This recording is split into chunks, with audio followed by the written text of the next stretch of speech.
BD news অ্যালার্টের আরও একটি সংবাদ সংযোগে আপনাদেরকে স্বাগত। ক্যান্সারে আক্রান্ত শেখ হাসিনা, যা জানা গেল। প্রাণঘাতী ক্যান্সারে আক্রান্ত ক্ষমতাচ্যুত প্রধানমন্ত্রী শেখ হাসিনা। এ অবস্থায় তার কোনো রাজনৈতিক আশা আকাঙ্ক্ষা নেই। যতদিন বেঁচে থাকবেন রাজনীতি ছেড়ে পরকালে পথই জোগাড় করতে চান তিনি। শেখ হাসিনা স্বাক্ষর করা এমনই একটি বিবৃতি সামাজিক যোগাযোগ মাধ্যমে ঘুরছে। এবার সেই বিবৃতির সত্যতা যাচাই করছে fact checking platform rumour scanner. গত 28 জানুয়ারি নিজেদের অফিসিয়াল ফেসবুক পেজ থেকে ফেব্রুয়ারি মাসে অন্তর্বর্তীকালীন সরকারের বিরুদ্ধে রাজনৈতিক কর্মসূচি ঘোষণা করেছে আওয়ামী লীগ।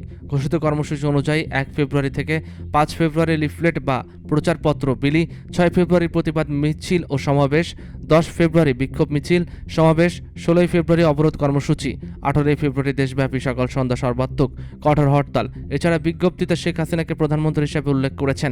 তার বিজ্ঞপ্তিটি দলটির সংশ্লিষ্ট কোনো নেতাকর্মীর পক্ষ থেকে ছিল না। এরই প্রেক্ষিতে সম্প্রতি শেখ হাসিনার বিবৃতির দাবিতে ফেব্রুয়ারিতে হরতাল ও আন্দোলনের গুজব বিষয়ক জরুরি বিজ্ঞপ্তি শীর্ষক শিরোনামে একটি বিবৃতির ছবি সামাজিক মাধ্যমে প্রচার হতে দেখেছে হিউমার স্ক্যানার।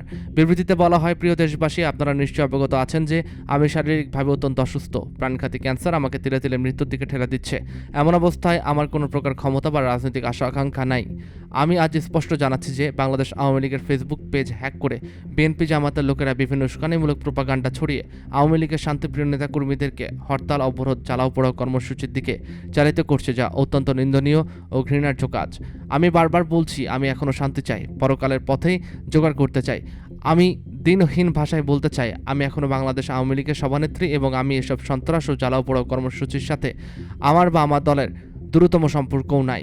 এমন অবস্থায় দেশবাসীর প্রতি আহ্বান জানায়, এ সকল দুর্বৃত্ত আগুন সন্ত্রাসের বিরুদ্ধে গণপ্রতিরোধ গড়ে তুলুন এবং তাদের আইন শৃঙ্খলা রক্ষাকারী বাহিনী হাতে তুলে দিন।